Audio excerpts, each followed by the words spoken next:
make him put all of his stuff in a box, which love that when the game just takes all your stuff and puts it in a prisoner box. You have to find it again. They would think you're a complete psycho. You like dump out like 10 like it's like tea kettles and like plates and like 40 bobby pins, and they're like, what the f are you doing? 2 umbrellas. There is a form of multimedia entertainment beyond that which is good. These games are as vast in number as they are terrible. They dwell in the dark recesses of history, unearthed from the pits of the bargain bin. These are the games of horror. This is Garbage Game Night. Welcome to Garbage Game Night, the podcast where we put on a happy face and trudge through the monotony of mediocre games, or at least Big Brother, the game critics have told us they're mediocre. Maybe there's some treasure in there that we can enjoy at bargain prices, or maybe they were right to censor it from us. I have to introduce the guests first. Tonight we have some all-star guests. Tom, how you doing tonight? Whoa, an all-star. All-star team. Of what sport? Podcasting. Yeah, Oh, podcasting wow. mediocre games. Yeah. Wow. Okay. It's a It gets very super niche field. Yeah. In the southeast region. I'm getting less complimented every second. Speaking of compliments, I'm not saying this for points at all. Mm-hmm. Do you trim your beard or do anything? Or your hair looks styled. Looks like you like took some care into the beautification process today. Well, thank you very much. No, it's just, hey, this is just me, baby. It's Oh wow! No, he just woke up looking like that. stream lost audio. What the fuck? I see it coming through, Bob. Bob, don't you be trolling in that chat, boy. You Bob. trolling? You trolling me, Bob? Bob? That was weird. Thank you, Bob. Bob is gonna have 30 points on the board, and that is that is a high mark for you guys. Holy gotta beat shit! Bob. Although you definitely been more liberal Yeah, with the points, the last yeah. couple of times. Just gonna really lean into the who's line, the Drew Carey style of. I don't know what you're talking about. I made this up. This is all original ideas, okay? As I was saying, Tom, you were saying before Bob helped us out that You're attractive, that my beard. Thank you. Yes, looking good. there are some score points that they don't need to go on the board. They give you a heart instead. So I won't give you a point for it, but a point in my heart. I was aiming for the heart points. All right, not Bob.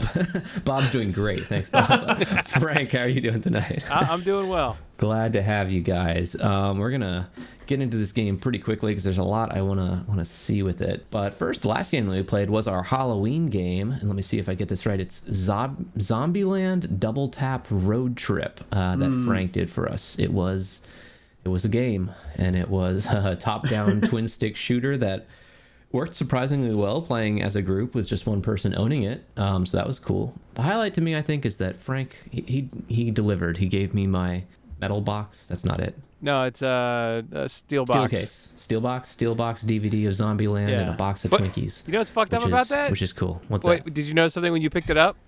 It has your Christian name on it. Well, no, that no. It feels like the disc is just loose inside of it. Who does it? I haven't shaken it around. No, yeah, like the guy handed it to me. I was like, what? I was like, okay, I was like, do I say something now? I'm like, I don't think Chris is gonna really watch it anyway, but it's kind Wait, of you fucking can't- like you that couldn't guy open handed it to me. He knew it was flopping around the inside of that thing, like. Is it you sealed? can hear it. It's Yeah. sealed, yeah. Oh. Should I open it and find out what's happening? Yeah, you should see how scratched up it is. Yeah. Yeah, so the YouTube of that is live if you want to check that out. Honestly, the recording quality of my mic on that one, because I was doing some renovations, are less than stellar. It's loose in here. Yeah. But we have fixed the recording issues tonight, so I should sound crispy and clean. Yeah, I mean, it's a plastic case inside. There's no scratches on it. Okay. Actually, there's some scuff lines. There's some scuff lines. Yeah, I'd say it's Yeah, but it was not in the holder. It's a nice case though, yeah. It probably spent it's most good. of its life stationary, Yeah. Let's talk real quick about what's going on with that's what is this about? Oh. Let's talk real quick. That's foreboding. Let's talk about what's going on with games, the gaming world, or games that you're playing. Not the biggest news in the world by any means, but Frank let us know they put Vermintide 2 on sale, and damn, that's a fun game. We've all been playing it, and And today's the last day. Well, when this podcast comes out, It's already going to be too late. But anyone else, if late. you're listening live, It's fun, and they're building is the hype fun. for Dark Tide, which is coming out end of this month, I think. And hey, it's worked. I'm hyped for it. It's a fun. It's Left 4 Dead with Ratman, and that's a strong foundation. that's all you want, you know. The time you're playing, you're like, man, I really wish there were some rats here, you know. I could be squishing. Yeah, I could be lobbing some heads off of rats. That would make any game better, you know. All right, I did want to mention an article actually sent around to you guys. I thought it was pretty interesting, at least the concept of it, from thegamer.com, an article titled "Stop Remaking Good Games and Start Remaking Games That Could Have Been Good," which is, I think, pretty central to the thrust of what our podcast is about, finding games that could have been a lot better, you know. Games that were underfunded or something went wrong in the development process. Sure is our thrust. In recent history, just very recent history, what has been announced or what we've gotten, there's Resident Evil 4, Silent Hill 2, Left 4 Dead, or sorry, not Left 4 Dead, Last of Us Part 1 they're remaking, Resident Evil 2 also, they're remaking The Witcher 1, and they're going to remaster Horizon Zero Dawn, Did these games just fucking come out? Like, a lot of them did, yeah. And, Yeah, it's crazy. Horizon Zero Dawn, but yeah, and that's, I don't know, I feel like PlayStation does this way too much. because I get it when you want to port the same game to another system, but to call it a remaster, that's a bit more work. You know what I mean? It's a little bit more than a port. That's what Horizon Zero Dawn is. It's PS4 to PS5, right? But for the Uncharted games, they released Uncharted 1, 2, 3, a Vita game, and then they remastered and packed them all together into one game. Then they did Uncharted 4, and then an expansion for 4, and then they did a remaster of 4 and its DLC, so they just put them together.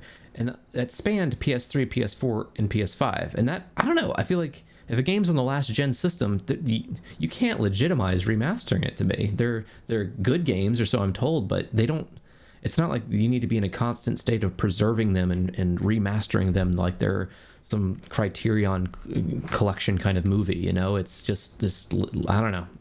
But also we're in an age where I guess like it's some games are difficult to play if systems don't do backwards compatibility, or if they're only digital downloads and they remove them from your library, which can happen sometimes. Then outside of backwards compatibility, I don't understand the pitch for it.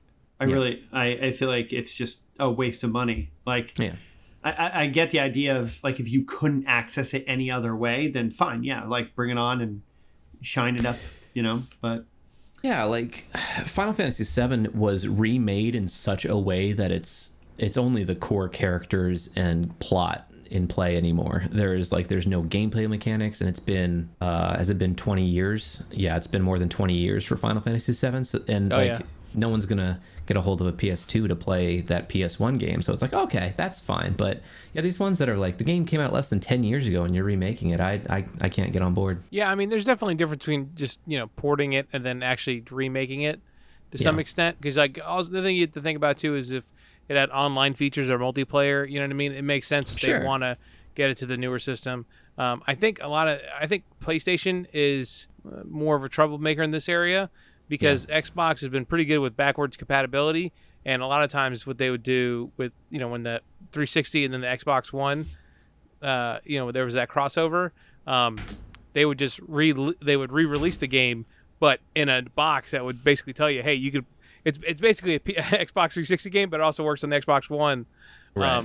And so the disc was really just the same Xbox 360 game, but you know, you would know it's already backwards compatible. But it kind of helped you know when you were buying things. But it wasn't a re-release of the game; it was just a reprinting, which I think is fine. But Yeah, when you that's go fine. actually do a real remake, it's just a lot of times it just seems like just a cheap thing for them to churn out. Yeah, and I think another part of this article was pointing out that, well, it was more of their wish that developers would stop spending their times on these games, you know? It's like Naughty Dog has put out some really great games, and for them to keep investing their time in the same game that they've made before, just, I don't know, feels like a waste, right? You want to see some new innovative things. And Dead Space was the one that I skipped over. That's getting a complete remake. And that was 2008, so that's 14 years ago. Yeah, it's been a while. Well, no, yeah, that's over. That's wild. I think it's 2020. Yeah, so that came out on PS3, Xbox 360, and Windows. I don't know. As mostly a PC gamer too, there's no backwards compatibility issues usually. Yeah. Unless even DOS games you can run in an emulator in a browser now. So yeah, I'm not too. Yeah, it's swept usually up like the mid 2000s games that are weird. Like the old games we got really well, but like I want to say the early to mid 2000s. Sometimes they just don't play right for whatever reason. It's hard to diagnose. So that's what really grinds my gears. But anything else that you guys have been playing that you'd want to mention? Oh, Call of Duty Modern Warfare 2. I'd be remiss not to mention the biggest video game in the history of the world, which has earned $1 billion in revenue in its first 10 days. American War Crime Simulator, baby. Yeah. It plays it off as being so cool doing those war crimes. Yeah, you get drone strike people. Yeah. Can I ask an ignorant question about it? So we played Modern Warfare 2 back in the day. Completely different game. That was Modern Warfare 2. This is Modern Warfare 2. Tom, you dumbass. You handsome son of a bitch. So it's a totally different plot and everything? No. Yeah. So it's a remaster or not? No, it's a different. It's a remake. This is a remake because they took all the characters, even ones that died in Modern Warfare 2, and just kind of rebooted it with different enemies, different characters. But like, if I say the name Soap and Ghost, you're like, oh yeah, from the storyline of Modern Warfare 2. Yes. For whatever reason, the reasons I can't put my finger on, those characters were memorable, and that's the only first-person shooter campaign that I have ever any memory of, and that's the same with everyone. It worked for some reason. It was a memorable single-player experience, so they know that, and they're like, we're just gonna reuse all the characters and just reimagine it, and they did. And but different things happen. Different things happen, and Yeah, you have to calm people down by pointing a gun at them. It's true. That's how you de-escalate. Yeah, you de-escalate by pointing a gun at them. Wow. The American way. Most of the main plot is chasing down most of the main plot is chasing down a Middle Eastern terrorist named Hassan, who's a streamer, which is very funny. Yeah, he's a streamer. And then they sponsored Hassan to play it on stream. Did they sponsor him? I'm pretty sure it was a sponsored stream. That's funny. I saw some clips of him playing it. Yeah, him yelling Obama as he's drone striking a building. Jesus. Oh, man. Yeah. It's I mean, it tries to go for some of the same like kind of chilling separation of taking lives that the original Modern Warfare does, but I don't know. I feel like old Call of Duty was a little more capable of if it even tried to make any commentary on political stuff, but now Call of Duty is just kind of the bro arcade shooter thing, and I don't know if it can. I think it's better to be the bro arcade shooter thing. Yeah, and I mean that's its niche, and it does it really well. I haven't played the multiplayer. The only thing that's out right now is the modes in multiplayer, just kind of like search and destroy, team deathmatch, that kind of thing. DMZ mode, which is a new mode, which they haven't revealed a lot about, is coming out soon, and then their Warzone is coming out, which they did a preview of, and it looks exactly like the old Warzone, just with new. I guess there's a new engine underneath all of it, and I'm sure everyone in the world will play it, and it'll be extremely successful and make billions of more dollars. So, good for you, Activision.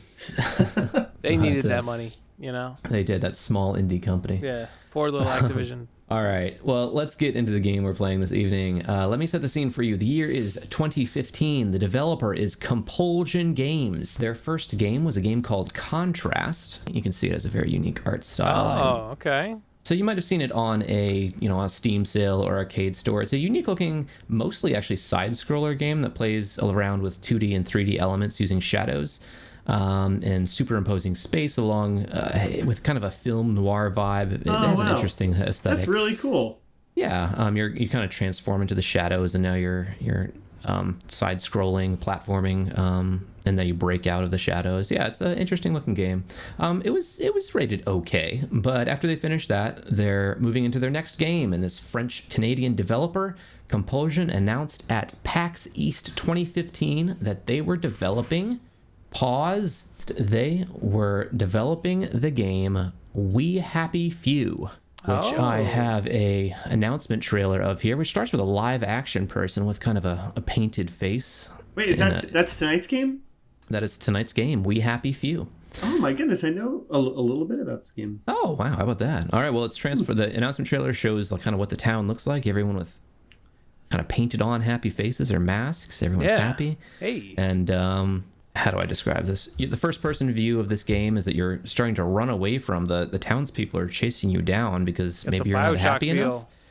Got some BioShock feel, yeah. So from the announcement trailer of it, here's some of the points from the Steam page. We Happy Few is a tale of a plucky bunch of moderately terrible people trying to escape from a lifetime of cheerful denial in the city of Wellington Wells.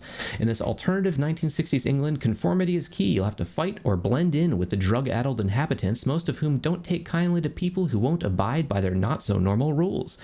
Discover the retrofuturistic city's dark history as you play through the intertwined narratives of three quietly rebellious citizens of Wellington Wells, each with their own strengths and weaknesses as they face their pasts, prepare for the future, and engage in activities that aren't exactly status quo in the artificially enthused society. And it's a dystopia of your very own, which is to say that each playthrough is unique as they are procedurally generated. Yeah, and I remember this game getting quite a bit of hype. I remember seeing the trailers for this game and being impressed.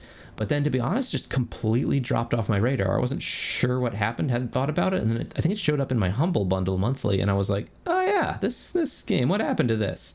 And that's what this episode is about. Oh, so I already own this. Oh, do you? Well, I don't know. I mean... I think it came in Humble Bundle. Okay, and I just never redeemed it, because I'm like, yeah. But yeah, have you guys, do you remember seeing this trailer? Have you heard of it before? Yeah? Yeah, I've seen, actually, maybe I have it on Play, I think I have it somewhere. I think Xbox had it too. Oh, it was on Xbox or Game Pass probably. Yeah, maybe. I remember seeing it, and I didn't download it. It looks. And cool. did this come out around the same time as Hello Neighbor? Yes, it did. Yeah, so this was 2018. Mixed the two together. Yeah, the art style is kind of that really polished Unreal Engine look is the only way I can describe it. Like I don't know, all these games when they come out of the same engine, they kind of have. Oh, actually, Hello Neighbor was a year earlier. But yeah, they kind of somehow come out with the same look. Maybe I thought this was like a sequel. Yeah. So, but how's the pitch sound of, it's kind of this maybe Big Brother drugged society and you're breaking out of it? It sounds cool. Frank, I think, hit the nail on the head. It seems kind of like BioShock before it all went to shit, Yeah. Yeah, so... That's actually what in my notes here. So first impressions of the game, I was going to say it feels very BioShock inspired. There's really no way around that. BioShock, hugely popular series that was just this came out just a couple years after BioShock Infinite. I think that was 2013 or 14. And you've got some kind of Clockwork Orange, ultra-violence vibes, some V for Vendetta, taking on the establishment. So this was originally announced in 2015 and they did some demos. They did some early access as well, which we'll talk about. But from the early demos, commentators loved the style of it, and got a lot of hype initially. So we're just gonna jump in and watch Frank play some of it. If I gave him enough time to start installing, it's still downloading. Well, first, I will reveal the prize this evening because I want you guys to fight for it. And fight. I did find a mask that actually someone had made from this game. The mask style in We Happy Few, it has a specific style to it, and could do that. Yeah. But I thought I try and do like the better versions of everything when we do prizes, right? So over here I've got the 5th of November just happened, so. Oh, I could have done Guy Fawkes, but here's the Splicer Bunny mask from BioShock. Ooh. And I've already halfway printed it, and it looks cool. It's full size, and if you're into that really kind of cool. thing, no judgment. Also, as Frank plays through this evening, we are doing Achievement Hunter. So if you can think of anything as we go that would get achievements and what the names might be, feel free to suggest them. Not so happy. You think there's one called Not So Happy? Yeah. Okay. No, nothing like that. I will. Sorry. I will enter a one as well. How about Happy Birthday? No, nothing with birthday. I'm sorry. Damn it. Sorry. Oh, you want to keep going? Okay, I guess we're killing time. Frank's like, we have to do this. What'd you say, Frank? Happy go lucky. No, nothing with the lucky. I have something that's going to be a little more focused, so we're not just shooting in the dark. But we do have a bunch of dystopian trivia this evening. So I hope you guys are ready with your high school level reading and knowledge of dystopian films and games. I'll give you a quick little couple here. Let's see. Who wrote 1984? George Orwell. George Orwell, yeah. Yeah, too slow, Frank. God, where were you? I was over there. Okay. Right after I said it, I was like, "You're wrong, you idiot!" No, you were right. Yeah. There's a part of my brain that got really was like, "You fucking idiot." I always, whenever I try and name one of them, I always switch Orson Welles and George Orwell. I don't know why. It's the well, you know. Yeah, it's yeah. One more 1984 trivia here. Why was it called 1984? That's the year it was set in. Okay, if it was, why was that the year it was set in? I'm pretty sure you're right. Why the word Rush? Something about Russia is coming to my mind. The gnomes are bringing forward they're like Russia. It is set in 1984. You're not wrong, but I guess what I was getting at, Frank, something was Cold War? I'll give you a half point. Or the Forever War. The Forever War. Well, in 1984, it's basically an endless war. They're going against Eurasia and Europa. Oceania. Yeah, that's what it was. Yeah, but it was called. I'll give you half a point for. I mean, it was set in 1984. Yeah, that's why they called it that. Yeah. But it was written in 1948, which is just an inversion of 1984. Because what's going to be in the future? Being slick. But that's the common trivia factoid. But realistically, apparently nobody knows that's why it was really called that, or if that's the reason that he picked 1984. He said, "Man, that's pretty far away. All kinds of crazy shit could happen by then." Yeah, maybe that's. They could have flying cars, for all I know. It just one of my sounds favorite things convincing, about so it's a good fact, you know. Old movies that show the future is that like it's the year 2010, and it's like we're all like flying around and instead of being like, we had a housing crisis, everything's gone. Yeah, the video game Homefront. In the plot of that game, the 2008 crash continued, causing the collapse of the U.S. and European economies. Which nation invades the U.S. in that game? China, Tom says. Frank, opportunity to give us another answer. I just remember you did a lot of graffiti in that game. There was graffiti? I guess there was. And I'm pretty sure that was a part of the thing. Maybe there was lots of genocide in that game. I never played it though, so I don't know. I'm gonna say he said China. I'm gonna go with the other one, Russia. Nope. Think more Red Dawn, but rebooted. Wasn't Red Dawn Russia? Yeah, but it was China. Red Dawn was. Oh, was it? Did I fuck Korea? There you go. Yeah, it was Korea. It was North Korea. I didn't think. I think that's right. I don't think I messed that up. It was. I don't know. It was some type of Asian. Yeah, Bob knows. Another point on the board for Bob. Yeah, Bob and his goddamn 31 points. Frank got it on his second guess, right? I'll give you another half point. You're up to 1 point. Yeah, that game was very dark. But that doesn't even make sense when you think about it. But I know. Well, they go to parachute in and just land in the ocean. Well, in the game, I think that, like they said, the economic collapse affected Europe and the United States. So they had been on the decline. To the point where government... North Korea could take us over? Well, because they were so isolated, we didn't know that they had been building an army the entire time, and they invaded. They don't got that much population. They ain't got that much land. China, you could say, there's like a gajillion of them. They were building an army and fucking like rabbits. Yeah, no, they had an immense tunnel system they've been hiding everyone in. Yeah, I beat this game on I think it was on PS3 or something. Oh man, I didn't realize the reviews for this game. It's got 25%, 25% on recent, and maybe it's because it's unplayable now or something. Overall. It might be, yeah. Since all the most recent reviews are negative, it's probably something like that. The year is 2027, so it's been like 20 years, 15 years of economic meltdown. In the meantime, they were reproducing like wild, and now they're ready to invade. Yeah, even those Koreans have been fucking ever since they found out. Yeah, abandoned by her former allies, the United States is a bleak landscape of walled towns and abandoned suburbs. This is a police state where high school stadiums have been detention centers and shopping malls, shelter, armor, attack vehicles. Once free people are now prisoners or collaborators. Or this is after they invade. Then they were crippled by a devastating EMP attack. And we were powerless to resist the ever-expanding occupation of a savage, nuclear-armed Greater Korean Republic. I can never read this phrase "powerless to resist" and not think of like the shirtless romance stories. I was powerless to resist North Korea's advances. North Korea's EMP knocked off rippling my abs. panties. Yeah. I started the game and there's like a credit sequence. This dystopian game featured a dystopia caused by a mutant fungus. A mutant fungus. Oh, is this the Last of Us? It is The Last of Us. Hooray. Yes. 3 points for Tom. Whoa. Just making shit up. All right, so... I was just going to say, I was like, I am not going to beat Bob. All right, so you're going to play as Arthur on normal difficulty. Okay. Not an author, but Arthur. Yeah, I'm familiar with the name. Oh, we're loading. Mouse and keyboard. Even this is kind of Bioshocky, right? Yeah. Like this screen, the Act 1 with like the gray and... I'm redacting stuff.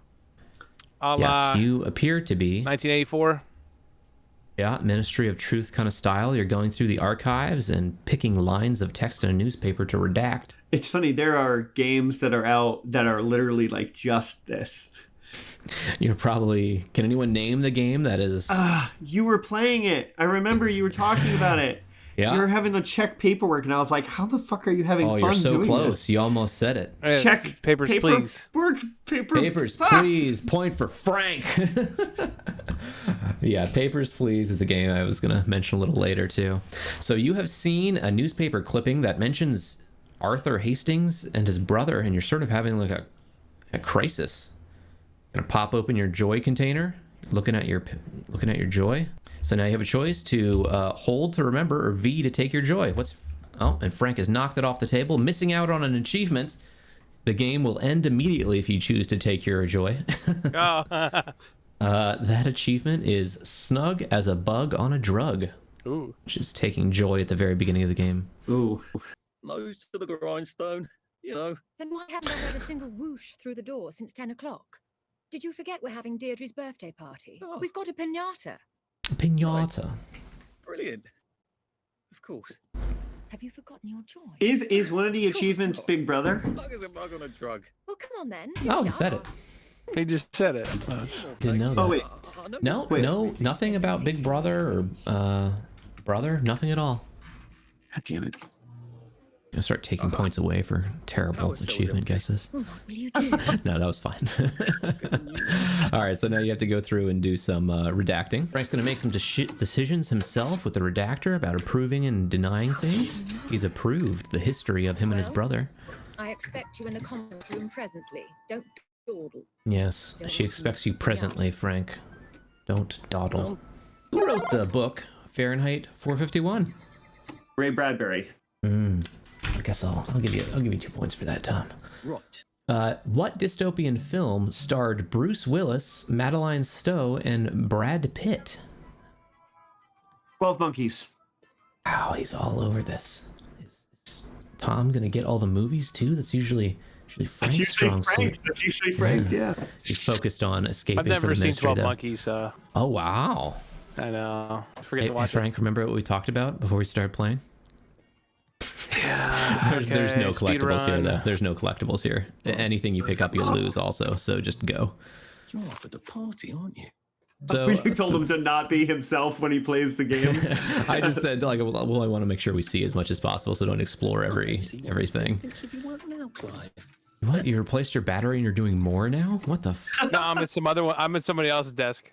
Oh, I didn't know. I'm this doing was an someone option. else's work. She told you to get to the conference room and you sat down at someone else's desk. Oh, you're so dedicated to the I'm cause. fucking up everything, man. You're approving everything. Yeah, Oh, man, the this people are guy's gonna know gonna the get truth. killed. This guy's getting the death penalty. Yes, really funny. 12 Monkeys, though, is that. In this game that I didn't know that Wikipedia considered a dystopian future, you work in a world where defendants are guilty until proven innocent, and trials can only last 3 days, automatically ending with a guilty verdict if the time limit or the credibility of the player runs out, I think not. in which you play a defense attorney. A game where you are a defense attorney. Where you're a Ace Attorney at Law. Ace Attorney, that's right. It's a dystopian That's future fucked up. where everyone's guilty until proven innocent. Didn't know that. That's I didn't know that awesome. either. I just assumed that I've just it seen was. the meme before. That's all. Yeah. With the attorney. Frank. Guilty. Frank is doing so much extra work when he's supposed to Well, be going now to the party. I'm in Prudence's place, and Prudence apparently Yeah, has she's been been missing missing, because yeah. there's rotten fruit. Just So I'm approving doing everything. overtime for her. Making sure she doesn't get in trouble. That's thoughtful. Yeah. Which company did a 1984 style commercial for Super Bowl 18? Macintosh. It was Apple Macintosh, yes.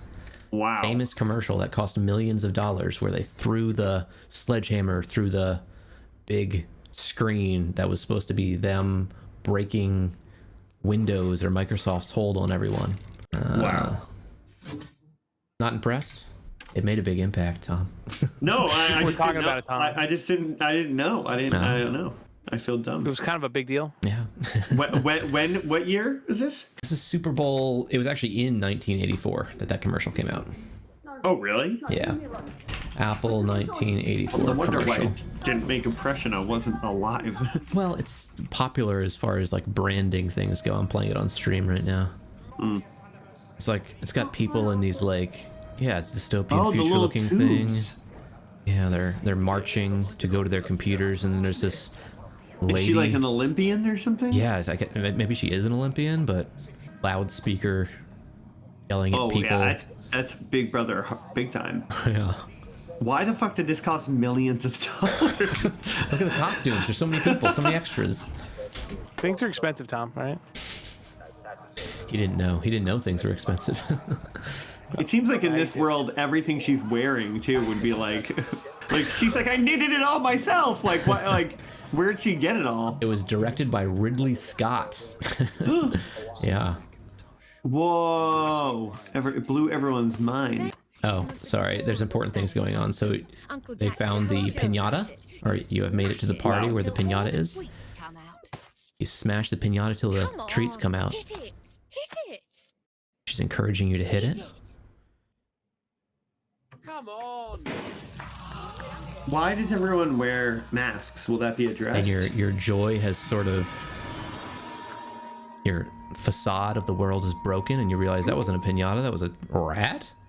Oh my god. And they're all just eating it. And she's recognizing that you're off your joy. She's encouraging you to take it, but you're backing up.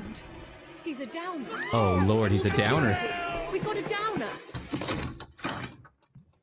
If you stop taking your joy, you're a downer. Now Frank's on the run.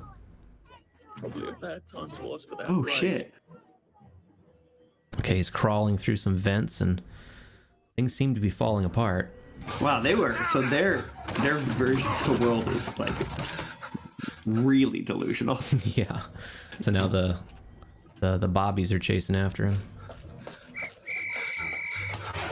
In other British terms. You got a pipe, but you're getting beat in the head anyway. And then it goes black. All right. Forget it, there's no time. Dang. So you got knocked out. Happy is the country with no past.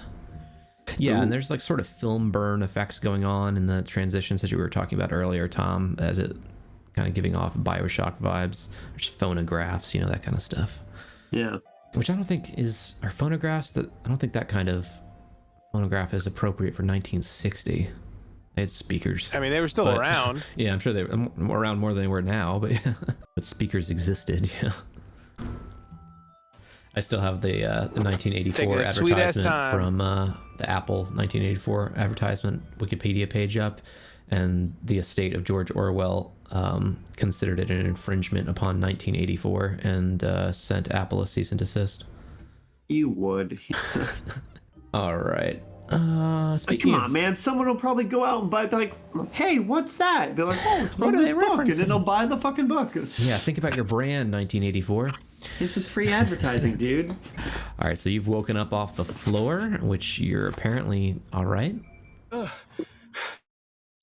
Christ, I thought of those bastards. So they just left you there? Like they were like, well, that's how you handle that. Yeah, so it is confusing. They seemingly just left you. You did hear some voices as you got knocked out, and I don't know this. I assume is the case that because we mentioned once there are 3 interweaving storylines. My guess is that one of the other storylines is going to overlap, and you're going to like run into that room and chase off those guards and leave Arthur on the ground.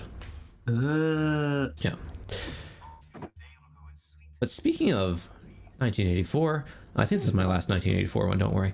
What is the math equation used in 1984 that is used to represent acceptance of any truth from the government? She ran. Oh shit. Like a not true math equation that is said a few times, and it's just used as a point to prove that the citizens agree with anything the government says. 1 + 1 Plus equals 1 equals 3. 3. That's, yeah, you guys are right on the nose, but it's the wrong numbers. 1 plus 2 1 plus 2 4. equals 5. No, it's 2 plus 2 equals 5. Yeah, that's 2 + 2 = 5. Yeah, I'll give you 0.1, Tom, and 0.2, Frank. You got you because you finished it off. So Frank is making his way through the underground at this point. He's picking up some bobby pins. Don't. Oh, what? So Arthur's power is that if he chooses to sit down, he pulls out his newspaper and looks inconspicuous because he blends in, because he's so ordinary. It's very British. And throughout the game, Frank's picking up some papers and stuff. You can learn more in-world lore through, scraps of paper, like newspaper kind of stuff, as well as there are some mask symbols throughout the world, which will make him have flashbacks. And you're just kind of learn what happened to your brother Percival, trying to find him, what happened to him. And he's picking up a lot of collectibles along the way too. Bobby pins, duct tape, the kind of things you'd expect to see in a survival game. Do I need bobby pins to open up cabinets? Yeah, bobby pins, the go-to for unlocking any cabinet. Now, will this game fall to the trope of doing the Elder Scrolls bobby pin unlocking? I don't know. We'll find out. So we can craft a dirty bandage. How about nothing to see here? As an achievement, I'll give you a point. There's one called The Importance of Not Being Seen. It's more, it has to do with stealth. But Oh, that seems like you were very generous to me. sometimes I'm generous, you know? Oh. Tell you what, I'll round you up to 9 since you were at 8.1. Whoa. A dead guy on the ground there, and you picked up his, some sort of zapper thing. Oh, you found your first mask. It's going to send you into a flashback. We'll look out for each other. All right, you're hearing some dialogue between the brothers. Grabbing so many bobby pins. Oh my god, there's just so many bobby pins. Anyway, yeah, keep exploring. Oh, you can sleep. More bobby pins. Love bobby. You're gonna, your hair is gonna look so good, my man. You pick that guy right up off the floor. It gives everyone a name too. It says Drop Rupert Underhill. More of a throw, if we're being honest. Cool. So you're zapping the keycard reader to hack into the room. Oh, no. Oh, jump scare. All right. Is that the guy that was on the ground? No. Although it was confusing that Frank picked up a guy to walk into the room to get jump scared by a guy who looks exactly like him. Yeah, I really did think that was So him. Frank's in a fist fight right now. You can block, you can throw a glass bottle at him if you want to. Oh, you killed That's him. the first fight I've won since Oh, he's primary unconscious. school. Actually, I think it's the first fight I've been in. All right, as Frank makes his way through this room some more. Another trivia for you. In this highly rated dystopian game, humanity is oppressed by interdimensional races known as... Interdimensional races. It's actually a group of interdimensional races, but they've come to planet Earth and they are oppressing everyone. Have you Is this, living in like XCOM? colonies? No. It's one of the most highly rated games of all time. Ocarina of Time? That they will never make a third entry to the series of. Oh, you're being so informative. Mm-hmm. It's Okay. become a meme Okay. at this point that they cannot make the third entry. Okay. Half-Life. That's right. So stupid. Stupid, Tom. I'm gonna take points away from you. Frank looks like he has gotten to the ladder and he's climbing up out of a bomb shelter hatch looking place. At this point, it feels like just gotta live down there now. So, does everyone wear those masks, or is that how their face is? Everyone is wearing the mask. Yeah, and I don't know that I including have Arthur. Like, is Arthur wearing a mask? Yes. Let's find out. Hit I or look at your character, Frank. I'm not sure if you're wearing it right now. No. Yeah, I don't think so. Yeah, you don't have anything on your head picked one either. up. God, this seems like the first thing So I would do. I think everyone like- in Wellington Wells has the mask on. It just But seems as like you'll find more people, you they want to don't. blend in. Yeah. I don't. I am coming for you, Percy. I haven't Don't have a good answer for that. And it's like the whole thing is they're gonna find out that I have emotions. If there was only a way to cover that. Hey, Frank. Oh, there it goes. Whoa. Did everything just phase in for you? Yep. Oh, okay. Yeah, you were looting things off a table that weren't there. I was like, I ran up to this kind of like a tea table kind of thing, like a Mad Hatter tea table situation in my game, and there was lots of stuff, and it was empty on yours. If this was a Fallout kind of game, what Frank is choosing to do is to pick up every single thing he sees, like teacups and plates, and just carry them around his inventory. You can do that if you want. Sort of exploring the gardens. What is this area called? I forget. It's not Wellington Wells. It's outside of it. Derelict houses and stoves and counters and stuff. He's just searching through everything. God. It's giving you the prompt that people won't notice you if you're seated. I'm not sure I want to eat it. I'm sorry, if I like was walking through my house and there was a person sitting in a newspaper, it doesn't matter how inconspicuous they are. Oh no, you don't understand how British he is. In the perfect 1993 film Demolition Man, who is the great Demolition Man? With Wesley is Snipes. it, So Frank says Wesley Snipes. What you got, Tom? I'm gonna go Sylvester Stallone. It is Sylvester Stallone, and for an extra 5 points, what is his character's name? Fuck. It's a badass name. Perfect name for a perfect film. No, I don't know it. It is John Spartan. That's terribly romantic. Oh, Yeah, so there's damn. I'll give you a point there for. All right, in the non-fiction found footage real film District 9, what slang term did the South Africans call the aliens? Crawfish? Close. Frank for the steal. Close. Prawns. Prawns is correct. It's prawns. It's a good example of my brain fetching something. Yeah, you're in Close the to the right right ballpark. There you go. We got some darts. Nice. That's good. Darts will be helpful in the future. So many bobby pins. And you also are carrying an entire dish set just in case you need to set up I a might tea have party. a spot of tea later. It's true. You could just outright die if you're just running through the fields. You got some stamina. Let's see what else we got. There's a bunch of broken down cars. You can open the boots. A health meter on top. And there's also a little joy meter on top. Oh, you can hide in the car. I never did that before. Interesting. Oh, he doesn't have a mask. Just to get back on. Yeah, so these people outside of Well, Wellington Wells, they're called Well, wastrels. I live in the parade. You won't get past that door. Not without one of them disposable electrical cars that all the bobbies have. The And a Molly's. power cell. Nowhere I Wait, could so this run. guy's not scary? Why don't you just No. live out here? He's Game just over. a guy who lives out here. Don't you want to go back home? Why wouldn't you just join him? All those Yeah, bastards well, you want to find out what chased happened to me your out of brother, the house. but Oh, okay. Brother you got to motivation. get a lay of the land Then also. I'll I forgot about the brother. I was just thinking about like, this place is bad. I should live somewhere else, and it'd be like, well, problem Found solved. it. So you found a fellow who is going to help you get through to the next district with the key card stuff, locks, but he wants you to go hunt down some medals of his from the war. That's all he has left. But they took it because they thought it was funny. And who is they? We're going to go find out. Obviously, it just is a fetch quest, but like, it feels very like I wish they could have like upped the importance a little bit of that. Be like, okay, I've lost okay. my medals. Yeah. Yeah. In the war. like instead of him being like, yeah, I'd help you, but there's like a function here that I can't get by unless we have this thing. I'd be like, oh, okay. Frank is running on. But can you to the imagine next- going to a guy and being like, hey, can you help me? Like, I'm trying to figure out what happened to my brother. Like, he might be in like grave danger. And he'd be like, can you help me find my knickknacks first? I understand, like- but I've lost my medals. Like, did you hear what I said though? 'Cause I feel like it trumped what you were saying. Okay. In the dystopian world of Los Angeles, or the film Escape from LA, what is the Ooh. main character's name, also shared by a video game Snake character? Plissken. What was it?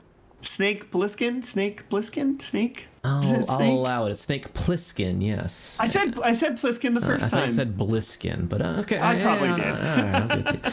Yeah, and the character I might have just butchered it intentionally. I don't know. Snake from Metal Gear Solid used the name Iroquois Pliskin as a fake name in Metal Gear Solid 2, and his regular name's Snake. So yeah, they kind There's of a lot of Iroquois out there. Yeah. Very common name. Very common. Frank has found a side entrance into this. It's an abandoned school, I think they called it, or just it's like Fallout vibes, kind of an old building turned into something else, and now there's a gang living there. So that's what you got going on. The best part of that movie is when they make him shoot the basketballs into each of the hoops back and forth in the court. He's just like really good. Yeah. Hey, he ends up doing like a full court.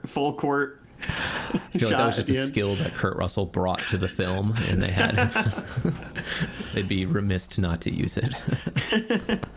There's a lot of great things that happen in that film. It's just been so long since I've seen it. I think Escape from New York I saw more recently. Yeah, but like the plot is like, doesn't the president is going to, he has an EMP device that's going to disable like everything. He's going to do something evil with it, and then his daughter escapes to LA to give it to some cult leader, something like that, and that's why he's going to LA. And don't they kind of Suicide Squad him, where they're like, they like strap him up with a device, don't they? Like, if you don't succeed, you're gonna blow up. Right. So Frank is snuck into this facility. Seems like he's doing a good job, but now they've got him in a cage, and they're gonna make him put all of his stuff in a box. Which, love that when the game just takes all your stuff and puts it in a prisoner box. You have to find it again. They would think you're a complete fucking psycho. You like dump out like 10 like it's like tea kettles and like plates and like 40 bobby pins, and they're like, what the fuck are you doing? 2 umbrellas. Yeah. Yeah, so they're sending him down into, any guesses? The basement. The basement. They're sending him into the Thunderdome. Damn. Where it conveniently will teach you some fight mechanics. Speaking of the Thunderdome, in the dystopian world, actually I do have I have a Mad Max one that's actually about Thunderdome. In Mad Max Fury Road, why do they have a car with a wall of speakers and a guitar player suspended by bungee cords? In the real life reason or like the lore reason?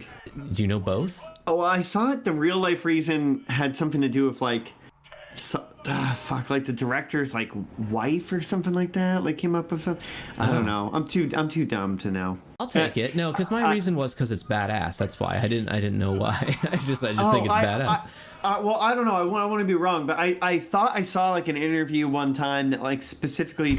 So with this, all I have a thought that's connected to like a wife or a girlfriend or something. I don't know why. Yeah, I mean, maybe we'll see if it links up. I found a kind of explanation. His name is Coma Doof Warrior, also known simply as the Doof Warrior for playing on the Doof Wagon. George Miller shared to Deadline a bit of Coma Doof Warrior's backstory, explaining that he was blind from birth.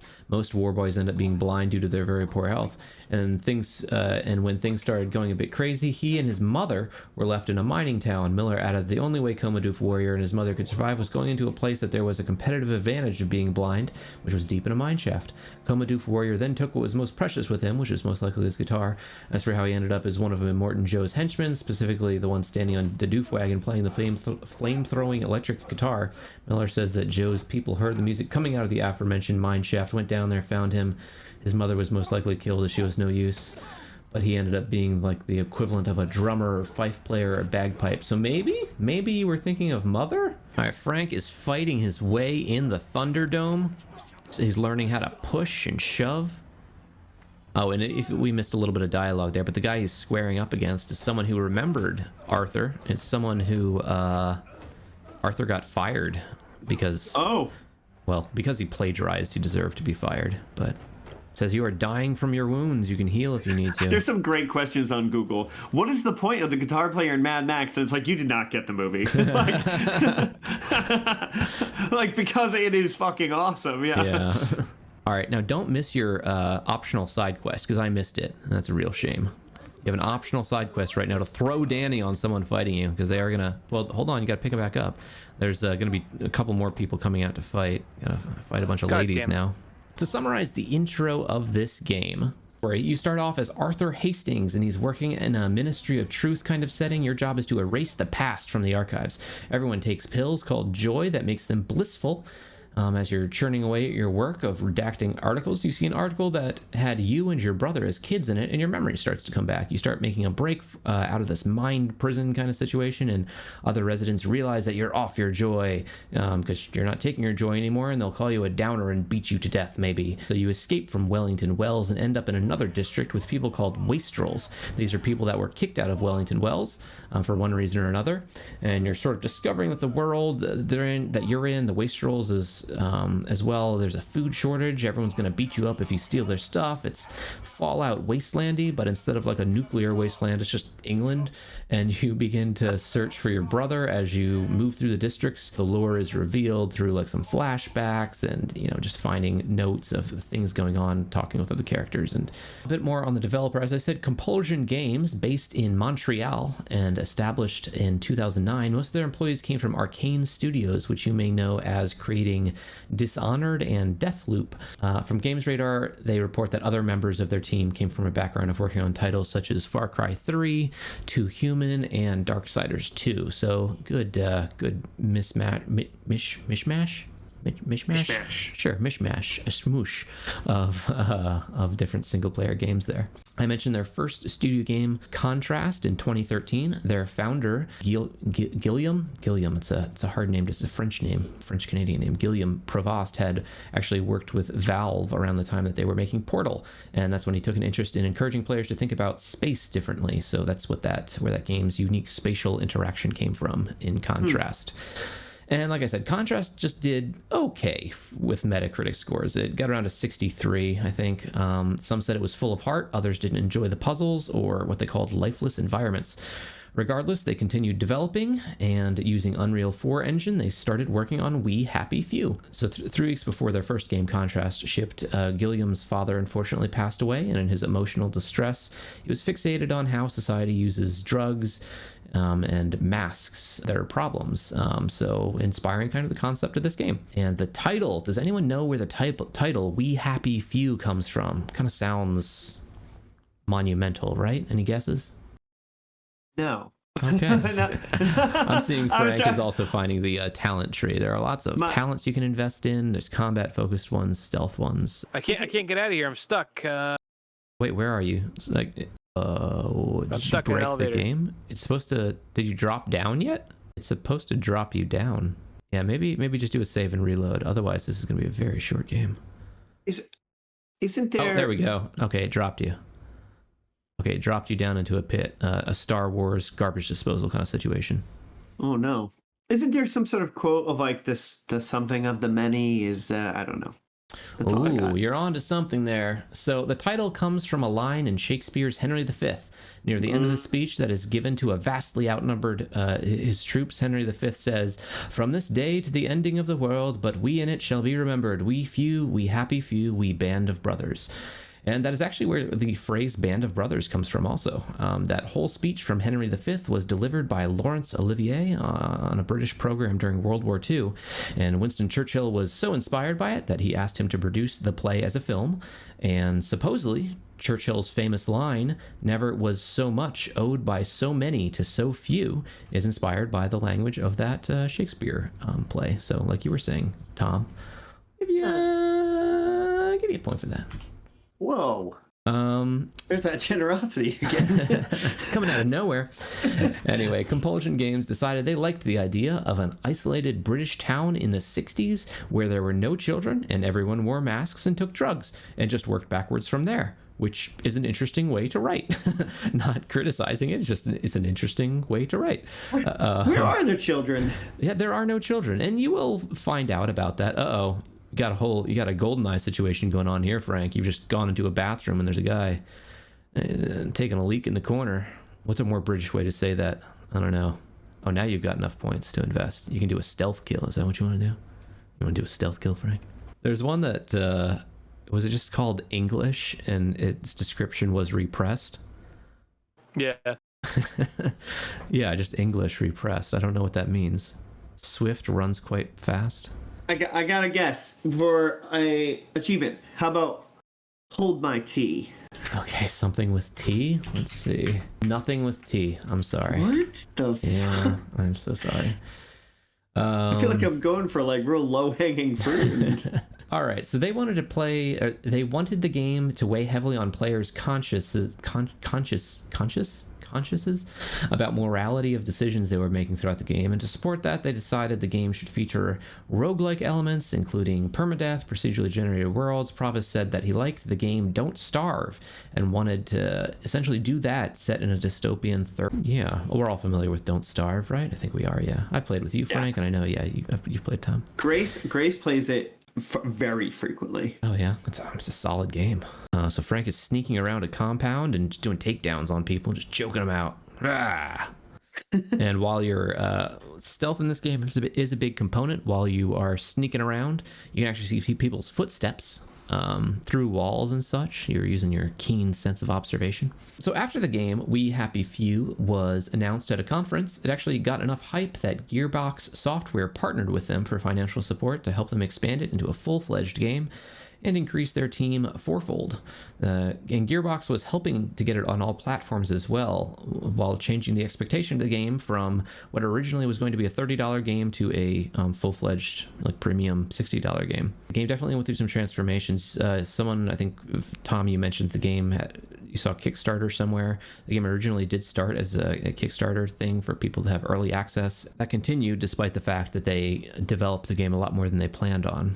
No, I'm kind of confused because I could have sworn I had a chance to kind of fiddle with this game, and I don't remember any of this. I just saw it was kind of like thrown in the mix and was like, oh, I don't really get it. I don't really. And so there's a possibility. Would I play an earlier version or something? Yeah, there's a possibility you played the early access, which some of it would have been free, I think. And they still have a mode that resembles that called arcade or survival mode in this. And in that, you are randomly thrown into the mix of it. Like, you don't know where you're going to drop down. There are overarching goals about collecting key cards and boat batteries, I think. But yeah, there's a lot more survival elements in that mode than there are in this. In this, it really is about exploring the story as you are doing Arthur's story. This is cool. So he's been found out, which is perfectly fine. You can throw bottles at him if you want, Frank. In the dystopian world of Hunger Games, why they be calling it Hunger Games? Because everyone be hungry and shit. Frank. The capital isn't hungry. Like if you win, don't you get to like live in the capital? Like get to eat? Yeah, that is the incentive, isn't it? Get that manja. The Hunger Games, which apparently they didn't reveal until one of the prequels. They called the Hunger Games because during a rebellion, the rebel group held the food producing districts hostage to starve the capital. So now the capital calls it the Hunger Games that they're subjecting the lesser districts to, because it is a reminder of the desperate times that the capital went through, in which they were resorting to cannibalism and stuff, apparently. So dang, dark history of the Hunger Games. Isn't they doing something else? Are they doing a prequel movie? Is that what they're doing? I know they're doing something else with Hunger Games. Gross, probably. Katniss Everdeen is one of the worst characters in just period.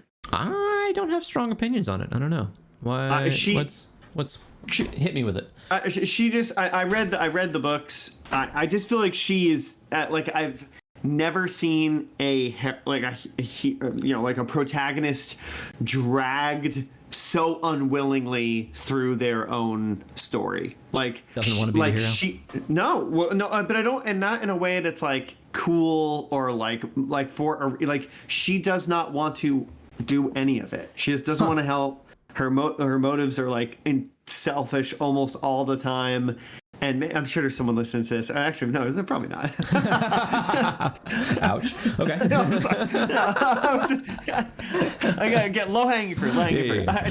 But yeah, no, that was my impression of her. Was just like, there are. I don't know if you watched the movies, but there, yeah, I can. Or at least the first couple. Yeah, like there multiple times they're like, "Hey, Katniss, this is what we're doing behind the scenes to actually, like everyone's save people. invested in this, and she doesn't care. Right, like, can you like help with that? And she's like, no, I only care about this one thing. And it's like, you fucking suck at it. Speaking of young adult fiction, in the series The Maze Runner, what was the maze? It was a test from a scientific corporation.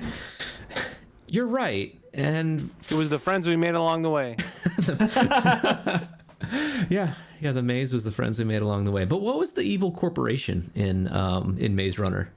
It is so on the nose that I'll give you 5 points for it if you remember.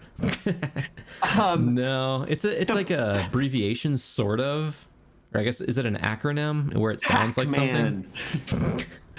I'll give you a point for knowing that it was I'll give you 2 points for knowing it was a test, because that I actually really enjoyed the first movie, and second revealed like, oh, this is whole reasoning behind all of it, and then it really just kept going off the rails. Is it the Umbrella Corporation? It has big Umbrella Corporation vibes, and it like with Resident Evil movies, it just keeps the scope of them just keeps zooming out, and like there's zombies everywhere, and yeah, there were zombies in the second movie. But anyway, the bad organization or company in it is called WCKD, as in Wicked. Wicked. Yeah. So who would do that? I'm sure it was explained. Like, they don't have a branding guy. Maybe don't call it Wicked. But if my memory serves me right, they basically were like Umbrella Corps. Of course, as we learned, Umbrella Corps is both a evil organization and then an organization reformed to clean up all the evil that they did. So, but at least like umbrellas help people, like yeah. We played a game based in this dystopian universe that should have starred Tom Cruise, but instead had Clancy Brown. Frank, I know you got this one. Should have had Tom Cruise. Oh, no. Minority Report. Yeah, Minority Report. 2 points for Frank. My brain was catching up. I gave you the time, Tom. I know, it was generous. I was on a big lag, brain-wise. Frank has escaped the trash compactor kind of situation he was in. He got some power to open a door, and now he's escaping out through the outside portion of this fortress that he got into. And again, it's giving you some sneaking prompts, like you can go into bushes and be concealed. It'll tell you on the top you're concealed, and you can see the people's footprints walking around you, and you're waiting to either sneak around them entirely or get behind them and subdue them. You know what Arthur should do? What's that? Is just carry around like a fold-out chair. So we can sit down at any time and no one will notice. It's just a fellow reading his paper. What's that? Wheelchair. He's undefeatable. He's basically invisible.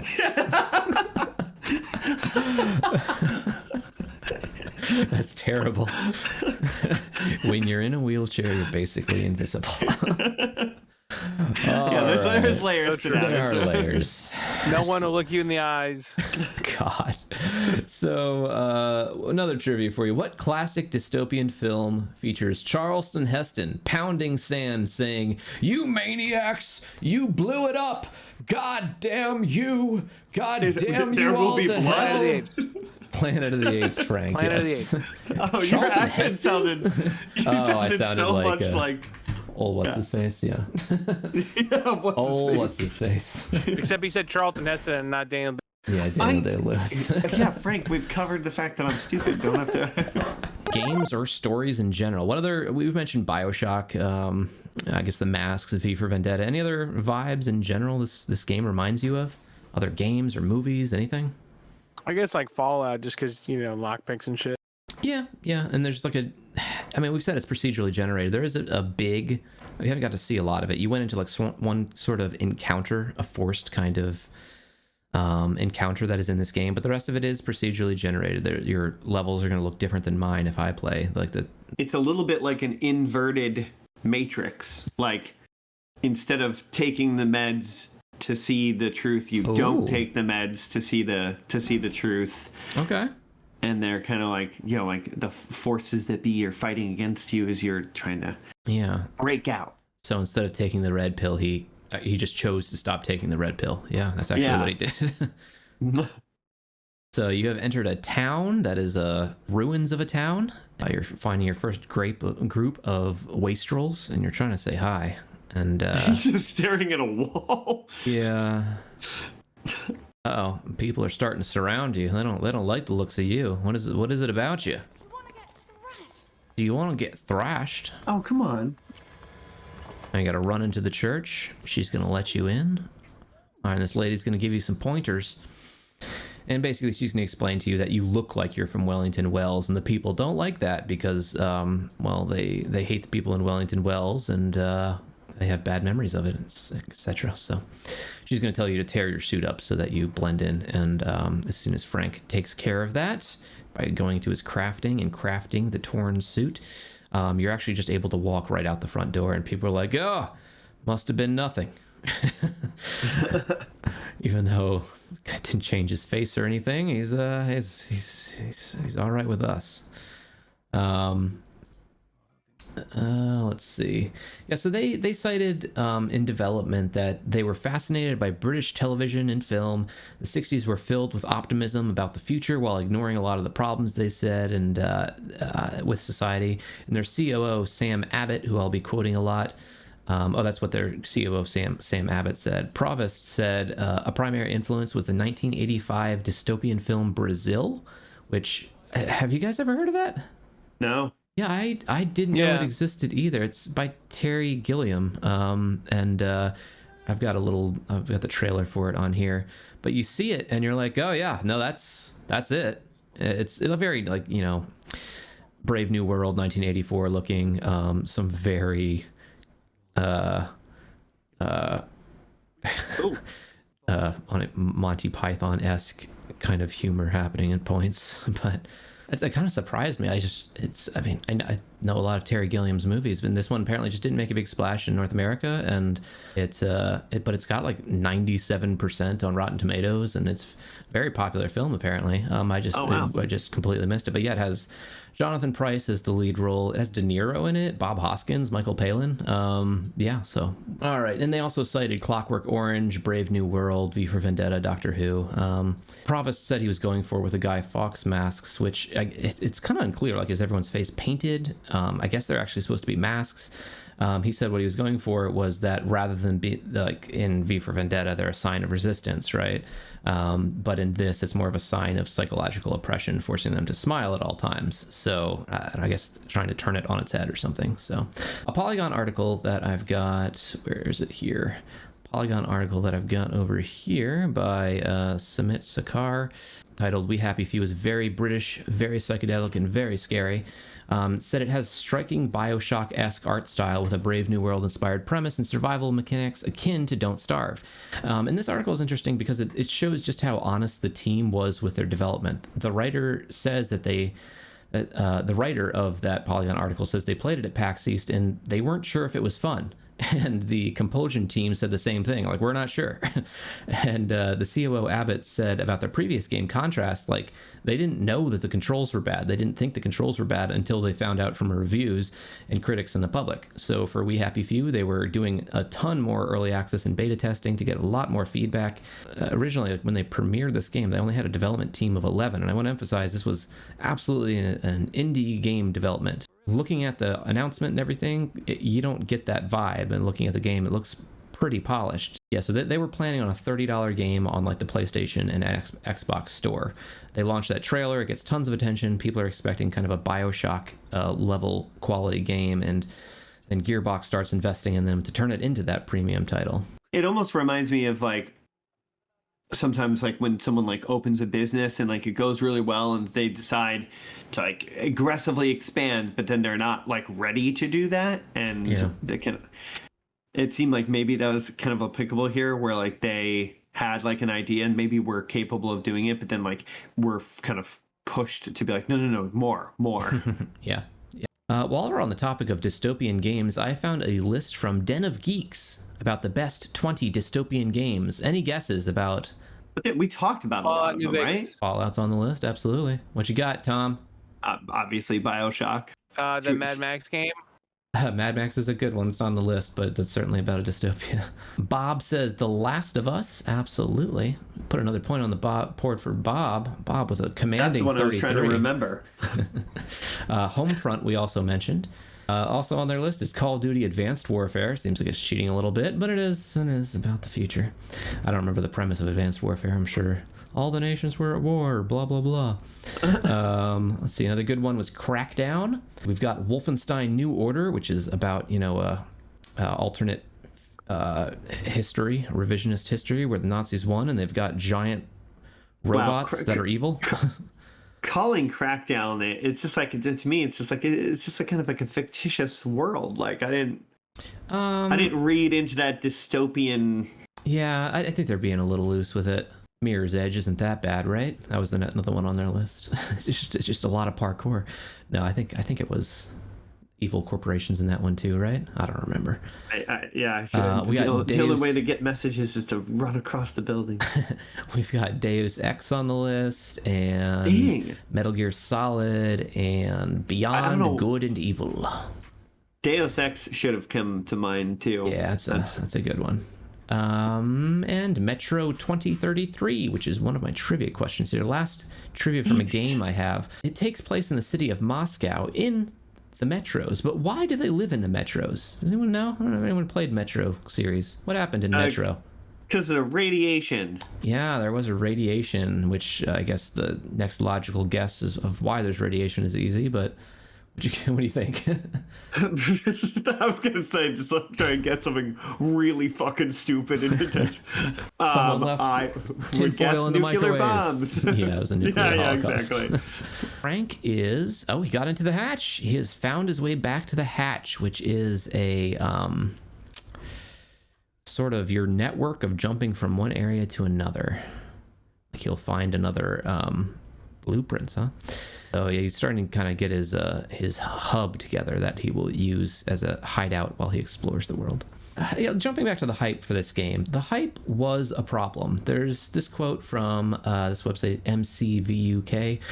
It's an interview, again, with the COO, Sam Abbott, that says this. He says, "The general level of hype is very high. It's interesting to us that we hadn't appreciated what people would be intrigued by. We had a cool game with some neat mechanics, and we're very excited about it, but everyone who looks at it goes, holy shit, it's like BioShock.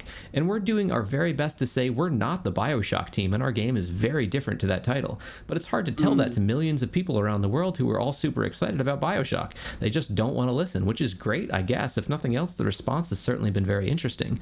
So I do feel for them here, like for whatever reason, and not that they're like completely without blame, but I think people, they use the Unreal Engine and just the dev kit, that how lighting works, how blur style works, that's their desired aesthetic. But and it does have to do with like the kind of the sculpting of the characters too. It has to do with like the body proportions. It just, you see it and you think like, yeah, it's BioShock looking.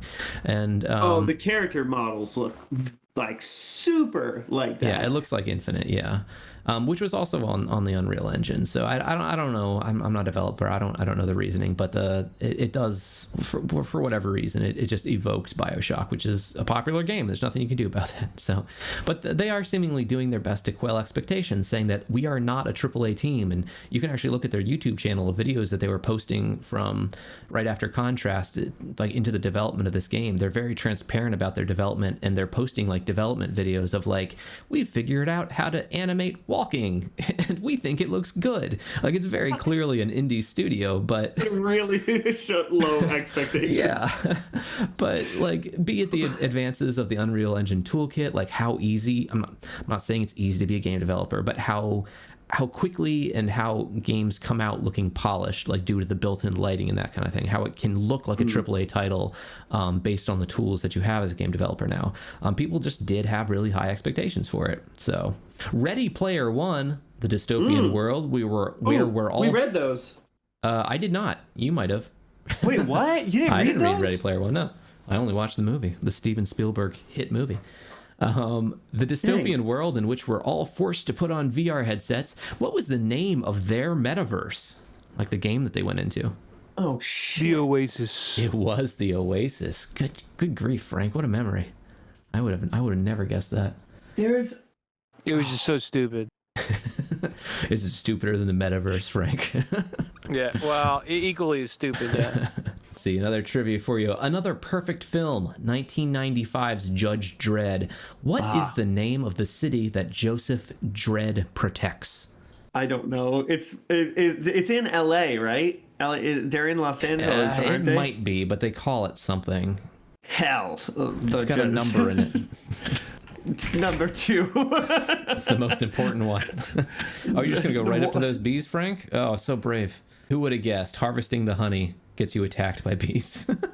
I know the most important number. I know 1 is the loneliest. Oh, it's the loneliest one. Yeah, the city that Judge Dredd is protecting is Mega City 1. There's like no effort into that whatsoever. Hey, Frank, maybe if you sit on the bench, the bees won't see you. So you've made it to the train station. There's Ollie, a important character in this story, yelling at these wastrel punks who were going to burn this train station building down. But man, these are the dumbest wastrels I've ever seen. They, like, 2 of them blew themselves up. Oh no, they didn't. In my game, they half of them died when that explosion happened. Weird. Was that kind of a play off of Monty Python when he's like up there on the? They're trading insults with each other. Yeah, like Holy Grail. Yeah. Could very well be. They said that they modeled the humor after Monty Python and a show called Blowout, which is another British show that I am unfamiliar with. I think it's British. In Stephen King's epic story, The Stand, what creates the dystopian world? It's a disease. It's a virus. Okay, what's it called? The fuck? Shit. It's not called fuck shit. I'm sorry. Damn it. I don't know. One of the official names they use. You got anything, Frank? Any guesses for what it is? Or how about black? No. Or how about the percentage of the world's population that it took out? Because it's very specific. Oh, I don't know if I remember that year, but I think it's super high, isn't it? Like it's probably like 99% or something. Yeah. The official name at some point is Project Blue, but mostly everyone calls it Captain Trips. It's a flu that kills 99.4% of the world's population. Bob says 69%. Nice, but incorrect. Nice. Westworld is known for its HBO TV show, but it also had a movie and a sequel in the 70s. Who wrote the original and directed the original film? Michael Crichton. That is right. Michael Crichton, writer of Jurassic Park and many other sci-fi films. He wrote the original Westworld. Oh, it is neck and neck here. I'm not boosting anyone here. We're at 19 versus 17 now. One last one. This was the most expensive film ever to be made at the time and did not recoup costs at the box office. It is set in a world where sea levels rose 24,000 feet. Water world. Damn it, SeaWorld, I said. Tom, you dumb motherfucker. You said it with your chest, though, and I appreciate that. You said it with confidence. SeaWorld. The one where Yell the whale, he jumps over the wall. Yeah. Free Whaley, of course. Fuck.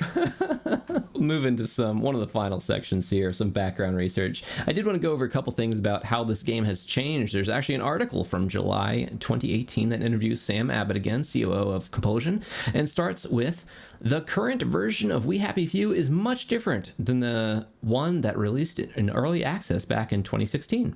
So here are some of the highlights of that article. These are some quotes from him. But the early reception we got, everyone was so enthusiastic, and we started getting comparisons to games like BioShock. We were 15 people at the time, so that's an order of magnitude different from the team that built BioShock. We sort of looked at that and we thought we had 2 options. We can keep building a small game that we were thinking of, or we can say, why don't we give it a go? Why don't we build the game we think people are expecting? That's been the story of the last 2 years. We scaled up from 15 to 35 to 40 people internally, and then we have our external Q&A teams. We asked, the interviewer asked if the survival aspects had been scaled back in favor of the story, and they said they got a lot of feedback that said, we got a lot of feedback that said, I don't really like survival mechanics. And he said, in most games that focus heavily on the story, you're not really at risk of death from not maintaining yourself properly. So we iterated on that that for a good couple of years. We tried scaling it back, the duration and rates of thirst and hunger and sleep. We tried just increasing the availability of items and that sort of thing.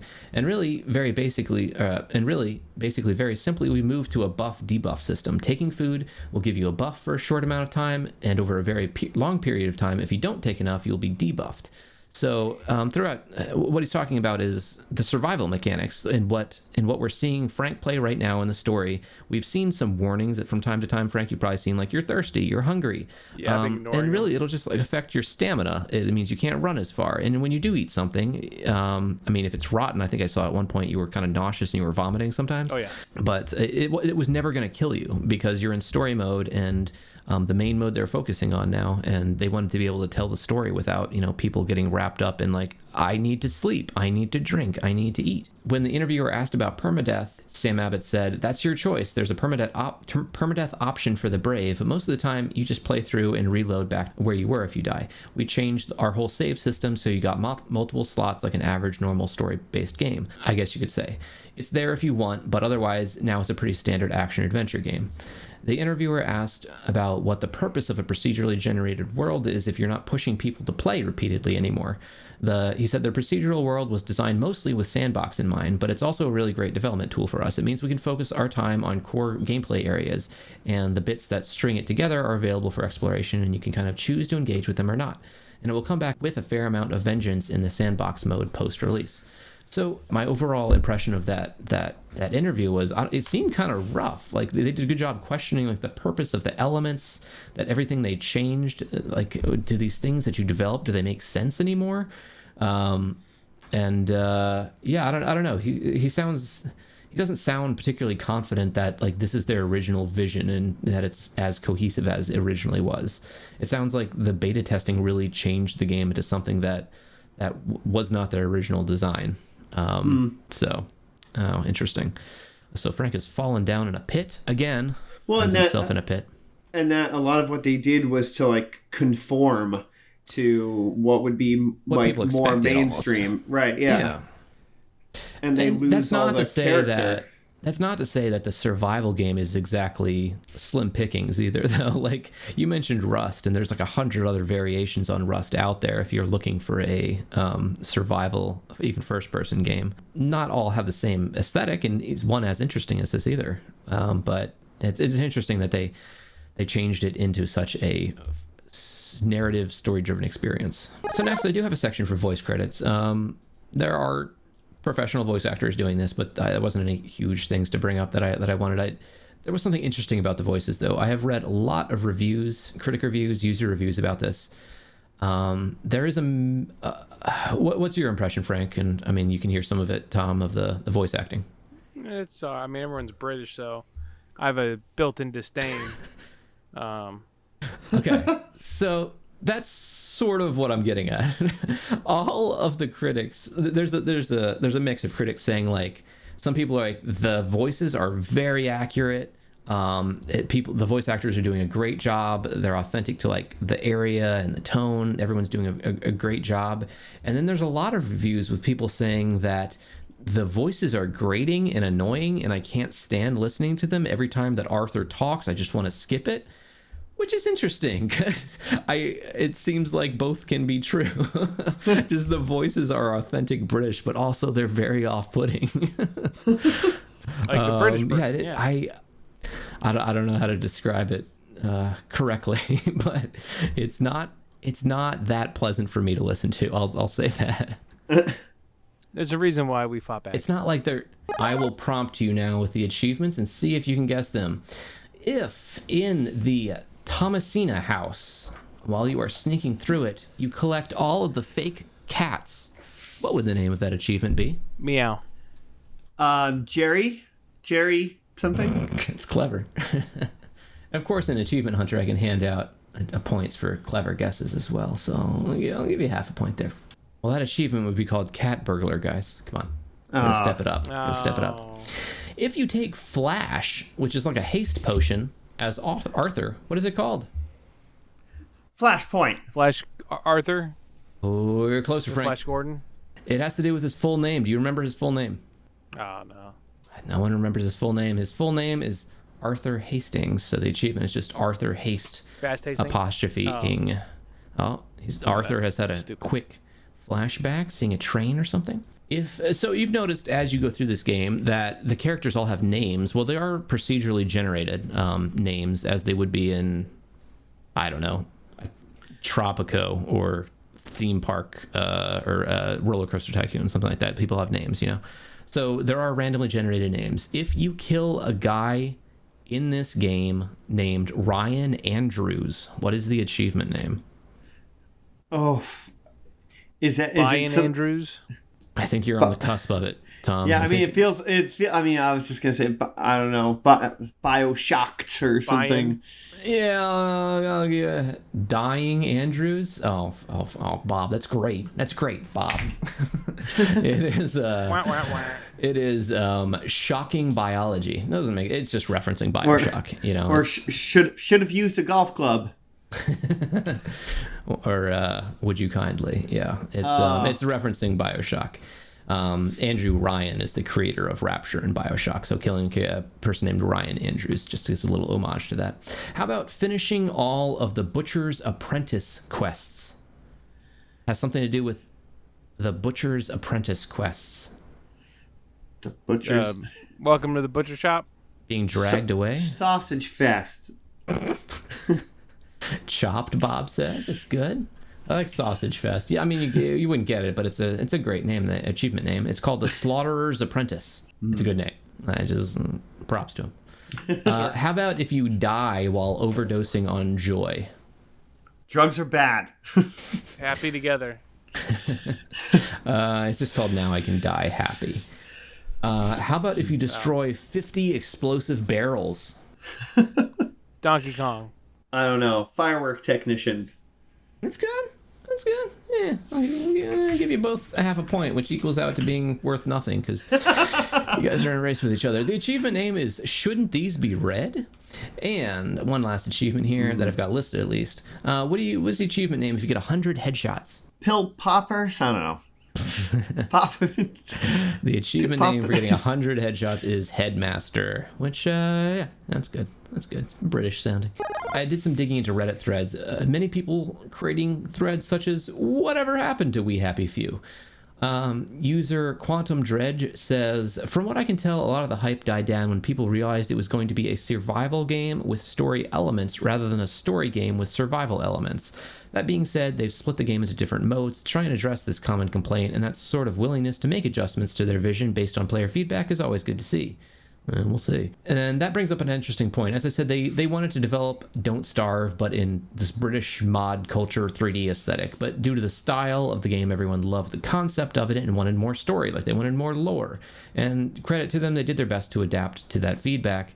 I don't exactly have the citation, but in reading up on this game, I did see that they refocused their energy on the story to help it be more of a narrative game with these kind of interweaving stories. But I think, it's important to keep in mind that was not their original goal, it doesn't seem like.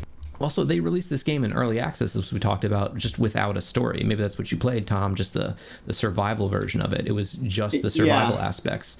So yeah, I think so. And like I said, they were fighting to make it known that like there's a story coming. Like they had this hype from the beginning of people misconceiving like their intentions about what the game was going to be, and then they release early access and it's just survival, and that kills the hype from it. And they're like, no, the story's coming. It's not just this shallow survival experience, but early access may have hurt their hype in that sense, or at least tamped it down.